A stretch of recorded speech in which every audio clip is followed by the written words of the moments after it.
to episode 2 of In the Abstract, the Lakeland Title Podcast. This time on the show, we have a very special guest. His name is Mathew Laborde. Very special. Yes, very special. He is the owner of Elifin Realty. He's a commercial realtor here in town. You've been a very successful realtor for many years, so thank you for coming on the show. Absolutely, Brian. We love working together, and happy to be here. Oh yeah, well, thanks for coming. So first off, let me just ask, what is the meaning behind Elifin Realty? So everybody asks this, and I wish I had a better answer, but Elifin is simply the combination of the words elite, E-L-I, and financial, F-I-N. So Elifin, then we threw an elephant on the logo, and so people could pronounce it. Okay, gotcha. Well, that makes sense. Mm-hmm. Wish there was a better story. No, amen. You're very underwhelmed by that, Brian. It works. I just like to know these kind of things. I just like to know where these things come from. So when Elifin started, we primarily were doing work for financial institutions. So foreclosures and facilities for banks and credit unions. And that's where the name came from. We since expanded it to just all commercial deals, mainly focused in the Baton Rouge MSA. But that's why the name Elifin. Okay. Well, how did you get your start in real estate to begin with? When I got my start, so I, in high school, read the book Donald Trump's Art of the Deal. Oh, very nice. I read, it was one of the only 2 books I read in high school the whole time. Okay, voted biggest procrastinator in high school, total slouch, totally apathetic, except I read The Art of the Deal and I decided I want to be in real estate. So when I went to college, came here to LSU, I had an uncle, great mentor, that said, start now. That was his big advice. Start now. Whatever you're interested in, just start. And so I went to a bunch of real estate companies in town, handed out my resume, dressed in a suit, looking sharp, offering to work for free, no money, just to learn, and got rejected at every place. Okay. Finally, my mom knew somebody at Keller Williams in Lafayette. I met with her. She hooked me up with some KW Commercial in Baton Rouge, and I worked for a gentleman named David Bercher. Oh, I know him. Yeah, David. Yeah, great man. And so David, I was David's assistant. I said I would come in, work for free, 40 hours a week. He said, no, I'm going to pay you, and he paid me $100 a week. Very nice. So it was a deal, and I learned a lot. That's my start. Well, then where'd you go from there? So from there, I was there for about a year, give or take. Learned a ton, as much as I can learn. And then me and a group of people led by Steve Lejeune, who is now Sterling Properties, he moved over to a company called Bo Box Commercial Real Estate. And he brought me and a few people with him. And that's when I met Bo Box and latched on and learned as much as I could from Bo, and was there for 6.5 years before starting off. Okay. Now, why did you choose commercial versus residential? Because residential is definitely more common. It is. There are a lot more residential realtors than commercial realtors, so why choose that path? Well, everybody assumes or asks if I started in residential, and I don't know. I guess the simple answer is I read The Art of the Deal, right? And I wanted to own hotels and casinos, and I thought that's commercial real estate, right? Yeah, watch out for those casino things. Didn't work out too well for me. Well, hey, I mean, hey. But so my initial goal in becoming a broker is to learn the people, the players, and the game, how the commercial real estate game is played. And then I found out that rather than owning hotels and casinos, I really liked commercial real estate brokerage. Stuck with it. Yeah. Mm-hmm. So I guess that goes into my next question about what do you love about being a commercial realtor? I love putting deals together. I love that the sky's the limit. Not even the sky's the limit. I mean, there's no limits, right? I love the flexibility of it. I love to wake up and every single day is different. So many different challenges and problems arise and just keeps you just really engaged. You meet so many interesting characters. I mean, you can, I'm sure, appreciate this as an attorney and in real estate. There's all kinds. I mean, there's all kinds of people. And everybody's got their own little quirks, and it makes life very interesting. Yeah, I agree. That's one of the things I enjoy too, is just meeting the people. Because you're right, there are some characters in this real estate industry. There's some characters, and especially in commercial real estate, there's a lot of successful business owners, And so as a young, person with a ton of ambition, to meet with, business owners, successful business owners on a regular basis, it really provides that mentorship, that kind of guide for the future. Okay. Yeah. So you were talking about how you got some advice when you were just starting out. So what advice would you give to somebody looking to start a career in commercial real estate? In commercial real estate, I would say, first off, start now. I think that was excellent advice. So you can go shadow somebody, go call up Elifin, right? Call me. If I don't answer, it's on purpose, just to make sure you're going to follow up and you really want it. Go in and just take that jump. Do it. Try it out. If it's with a doctor's office, if it's whatever you want to do, if it's with a vet, just go in there. Tell them, hey, you want to be there free, because you might find out you hate it, or you might find out you love it, and that will guide you. Yeah. No, I definitely agree with that, because I had to do many different fields of law before I finally realized that real estate was the one that I enjoyed the most. Yeah? Which one did you hate the most? Family law. Okay. Family law was awful. Why do you hate it?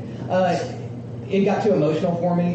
Your best family law attorneys, they can leave it at the door when they walk out of their office. They leave, everything at work. I couldn't do that. I was taking it home with me, and when you're dealing with people getting a divorce and child custody and things like that, it just gets real emotional, and it was just weighing heavy on me, and I just didn't like it.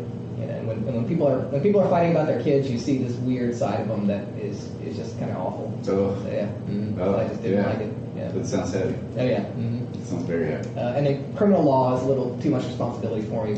Screw up there, somebody goes to jail. And Right. So it's like, it's a little too much It's a lot of responsibility. pressure. Yeah, title work, you can usually fix any kind of mistakes you make. So. Nice. Yeah, that's true.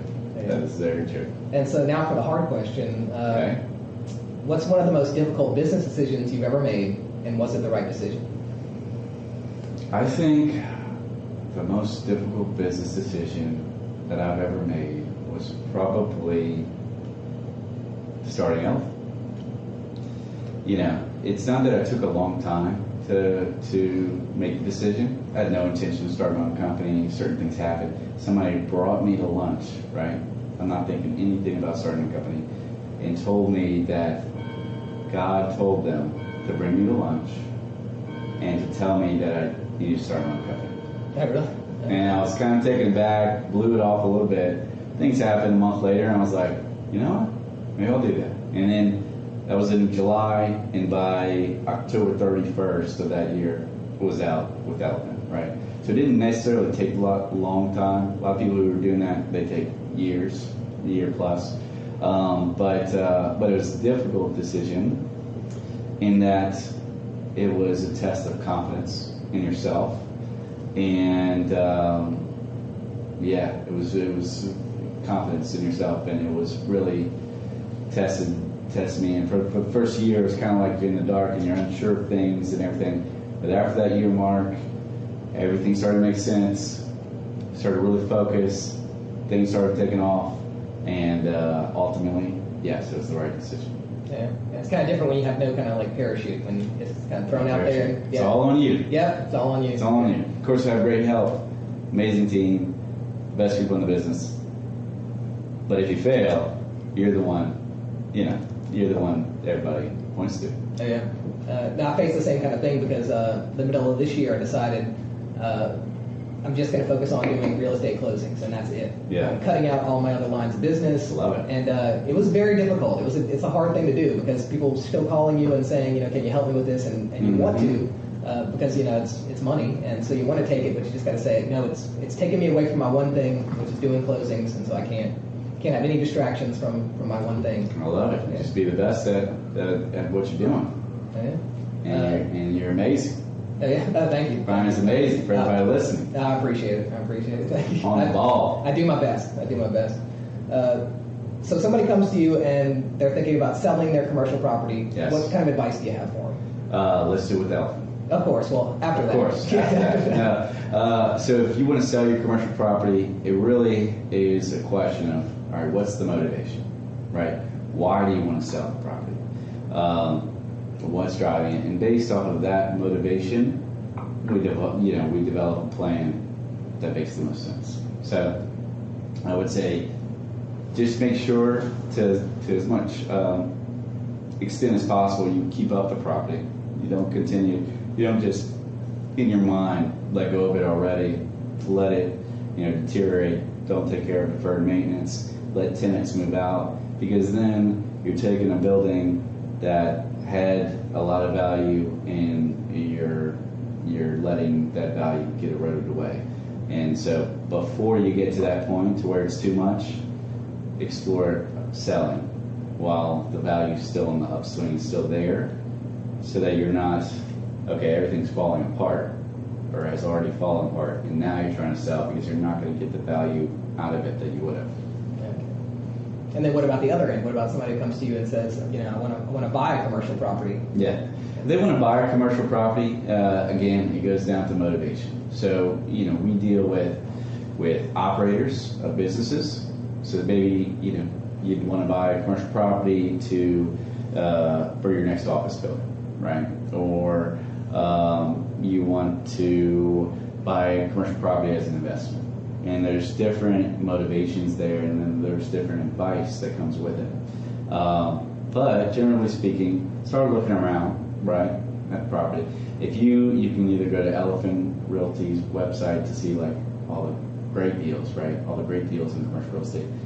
You can also, it's just a tip to help anybody out there, the place where most commercial real estate agents list their property in Louisiana is a site called LACD as in dog B.com, and that way you can kind of see all the inventory. Now you take a second, look over there, and you can see a lot of the deals available. See what might work for you, and then once you're serious and ready to move forward, contact an agent or contact properties. Okay. So we talked about sellers, we talked about buyers. Now what about people leasing a property? People were saying, I want to go lease a space. I want to go get a property and lease it. Yeah? Or like I need to lease a property. So. Yeah, I need to lease property. Yeah. So it's the same thing with it's the same thing with the buyer perspective, especially the buyer that's going to occupy and operate their business. So you just need to think about how much space you need, how long of the lease term you're willing to sign. What can you afford, right? What's close to your customer base? There's a lot of things to consider when you're looking to lease a property, because a lot of leases, 3-5 plus years, 3 or 5 years, and that's a long time. Yeah. So you want to make sure you got the right space. Yeah. Do you have any crazy lease stories? Do I have any crazy lease stories? Yeah, like just negotiations that just went off the wall, or that's every day, man. Okay. That's every day. There's everybody. I think even myself is unreasonable when you're negotiating something. You think something should be included and it's not included, and you get all emotional about it. And I think every day, nothing crazy jumps out at me. I've seen people lease space without ever seeing the building. Oh, really? I've seen people lease space that's currently like total shell condition, which most people, like some people do, and it makes total sense, right? And it's just about the economics of it. But a lot of people, I think, just the general public would be surprised that people go in and lease a building that's almost dilapidated, right? And then the tenant will then spend their own money to do all the improvements to the building. So that I think to a lot of people would sound crazy, but it actually makes a lot of sense depending on the deals, the lease terms and the rental rate that you negotiate. Okay, so are landlords sometimes unwilling to make repairs, or all the time? Oh, yeah, all the time. All the time. Yeah. Most of the time. So how do you solve that? How do you solve that? Well, you do it in a lot of different ways. So the landlord unwilling to make repairs. Usually what we'll recommend to landlords is you need to do the repairs that make the space tenantable for the average occupant. So if there is just ripped up carpet everywhere, or the walls have holes in it, you need to fix those things. If the doors are broken off, or if there's a hole in the ceiling, you need to fix that stuff. If the AC doesn't work, you need to fix that, right? Where we say to landlords, hey, draw the line, is when it comes to stuff that's specific to a tenant's business. So if a tenant, for whatever reason, maybe it's a medical, veterinary type use, they need a sink in some of the rooms. Well, if that's specific to the tenant, you can negotiate it, but for the generally speaking, the tenant should be responsible for that. Generally speaking, right? If the tenant wants certain fancy paint or fancy carpet or flooring, that should probably be on the tenant, right? And there's some different ways to negotiate it. So if the landlord doesn't want to, even if the landlord, there's a hole in the roof, the landlord should fix it, the landlord doesn't want to fix it, we can do a few things. We can give the tenant a credit in rent, and give them like a few months rent free to offset having to do the work, to offset the tenant's expense to do the work itself, or we can lower their rent altogether, give them a better deal. So I just leased a space on Government Street, right next to Elsie's, where the space has no air conditioning, no plumbing. The plumbing needs work, the electrical needs upgrading. It's basically 4 walls and a roof, right? Okay. There's a building next door that needs to be torn down, and the tenant just got a great rate on it, locked in for a long time, and it's going to do 100% of the work themselves. That's awesome. Yeah. Just have those Matt Laborde negotiating skills. That's it. Yeah, That's all you need. Oh, yeah. Trademarks. Oh, yeah. There you go. So how do you think the Baton Rouge commercial real estate market is right now? So it is, I like this question, but I also got like a big thing about this question. Okay. I tell everybody. So every time you ask that, especially to a commercial real estate agent, they'll always either tell you a self-serving answer in terms of, if you're their client asking about it, and you've got a space that hasn't been leased, that's been sitting on the market for a year that they have listed, they'll tell you, man, it's slow. Oh my gosh, it's slow. There's just nothing happening, Now, if you're just a regular person, an uninvolved third party that asks that question to a commercial real estate agent, they'll tell you the answer according to how their business is doing. So if you ask somebody at XYZ, firm that's not much is happening, they'll say, well, it's kind of slow, based off their personal production that year. If you ask somebody else, they'd be like, it's crazy, man. Like, everything's going wild, things are flying everywhere, people are doing deals, it's just wild, right? So that's the typical answer. And the reason for that is there's just not that much data, standardized data that's been collected over a period of time for commercial real estate, like there is in residential real estate or commercial real estate in bigger markets. So that doesn't necessarily answer your question, but it's crazy right now, man. So in the in the residential MLS, I know that once a house sells, they put that information in the MLS, how much it sold for, all that kind of stuff, so you can go look it up. Does that not necessarily happen in the commercial? It does not happen. It doesn't. Okay. Does not happen. You can mark it as undisclosed. You can also, some people just withdraw it, so you never even know it's sold, right? So in MLS, you get the fines that get the residential agents to comply, right? They fine them into submission, right? Yeah, exactly. The commercial agents, we don't get fined. Okay. We just do whatever. You get a lot of, it's like the Wild West, comparatively. They're working on it. The LCD board is passing new, regulations to try to tighten up a little bit. But as of now, I could do whatever. And pretty much, it's the Wild West. You got some old gunslingers in the commercial world that just march to the beat of their own drum. Okay. That sounds kind of crazy. It's crazy. Well, it's tough. It makes it tough on the whole community because we don't have standardized data, right? And we don't have it widely and easily accessible. Okay. So makes it tougher for us if we can't provide as great a service to the client. Which is one reason Elifin does the pulse. Do you get the pulse? Yeah. Oh yeah. Of course. So we got a researcher, on staff.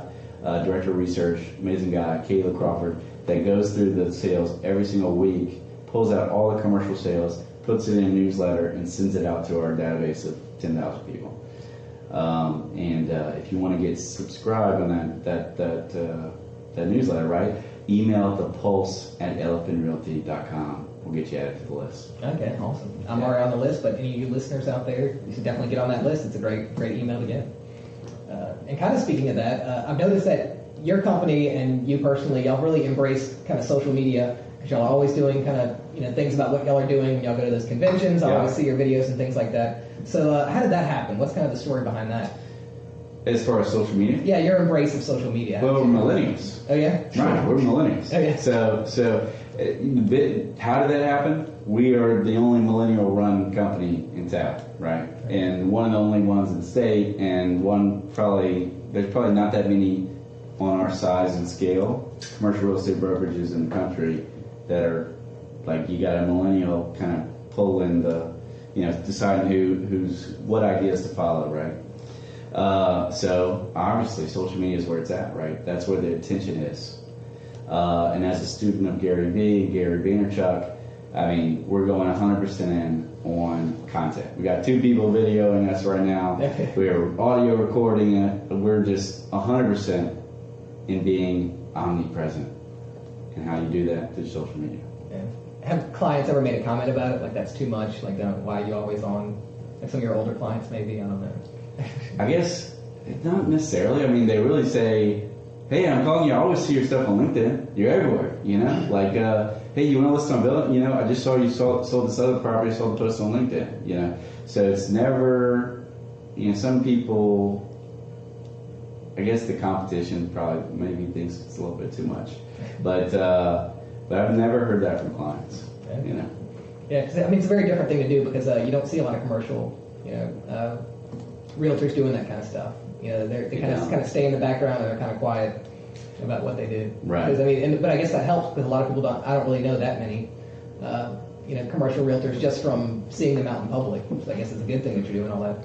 I mean, it's 100%. It's 100% a good thing. So where we get a lot of our business is from referrals from our network. And a lot of those people are followers of Elifin on social media. And so they see Elifin on social media. Someone asks them, "Hey, I'm looking to open a business. I'm looking to invest in commercial real estate. Who do I call?" And they just saw our post, right, of us closing some big deal. And they're like, "You need to call Elifin. They're killing it. They're everywhere." Right? Yeah. So it's a no-brainer Yeah. for commercial real estate in any industry. And one thing I just like to explain to the audience, for people who aren't in the real estate industry, they may not realize that when you list a piece of property for sale, either residential or commercial, you're paying a listing fee. So it could be 5%, 6%, whatever the agreed fee is. You're paying that fee, and that goes to the listing agent. Now, when that property, if the listing agent sells that property, they get that entire 6% or that 5%. But if you have your own agent, they get that. That's how they're paid. That's how your agent will be paid. It'll be from that listing commission. So there's never a downside to really having your own agent. So you don't have to just buy from the listing agent if you don't want to. You can always have your own person there to represent you.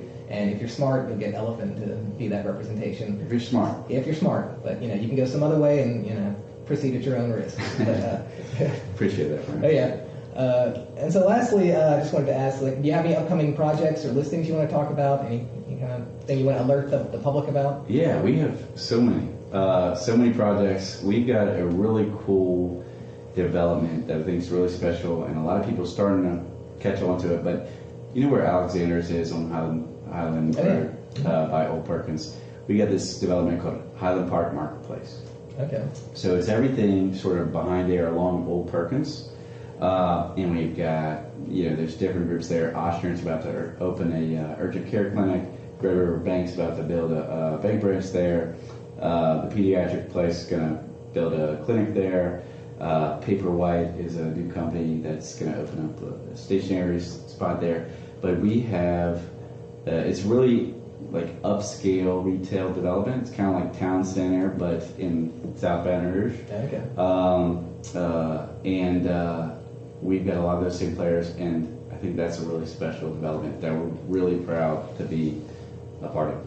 Okay, well, yeah. So if anybody listening is looking to get in on that, just contact Elifin Realty, and I'll go through all their social media tags here. Your Twitter at Elifin Realty. Yes. Instagram at Elifin Realty. That's and that's Elifin Realty. and then facebook.com/Elifin Realty. You can contact Matt at Laborde, that's MLABORDE at ElifinRealty.com, and you can stop by their office at 640 Main Street, Suite A, or you can call them at 800-895-9329.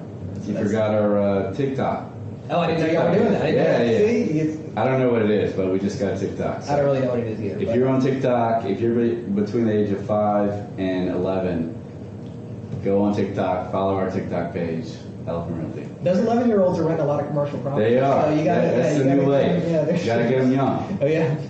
Well, Matthew, thank you for being on our show for our second episode. And it's been a pleasure. I really appreciate it. And again, we love working with you. You do such an incredible job, and you just take care of everything, and we don't have to worry about anything, and it's quick. So we appreciate you. Well, I enjoy working with y'all also. Y'all are very professional. Y'all are on the ball. So never have any problems with y'all's transactions. So Love it. Good. I love it. And so if you need to find us, we're at Twitter at Lakeland Title BR. We're at Instagram, Lakeland Title BR. We're at Facebook /BR Closing. Me personally, I'm on Twitter at B Johnson, and on Instagram at BG Johnson. If you need to contact us, you can contact us at podcast@brclosing.com. Or if you need to contact me personally, you can email brian@brclosing.com. And of course, we're located at 4610 Bluebonnet Boulevard, Suite B. And if you need to call us, if you're still using the phone, it's 225-387-5005. So thank you. No TikTok. No TikTok yet. I'm going to check that out. And so maybe episode 3, we'll be able to talk about our new TikTok channel. Yeah. Let's do it. Or whatever they're calling it on a channel, whatever they're, I don't know. Who knows? Yeah. So thank you again, Matt, and thank you for everyone who's listening, and we'll see you next time.